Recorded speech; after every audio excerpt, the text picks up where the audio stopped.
خدا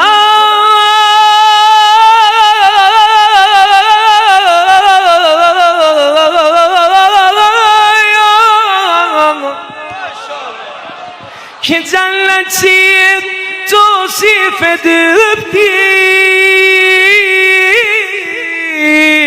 Hüseyin'in bir tükün tarif edipti. Behişte camgahı nabi vardı. Hüseyin'deki herkesin erbabı vardı.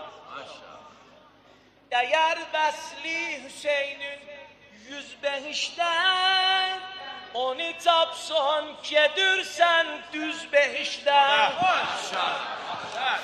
Behiştin vüs'ati tasvire gelmez, fakat Allah bilir takdire gelmez.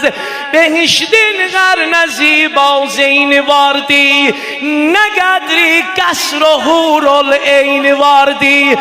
Hamısı bendeye kuye Hüseyin'di.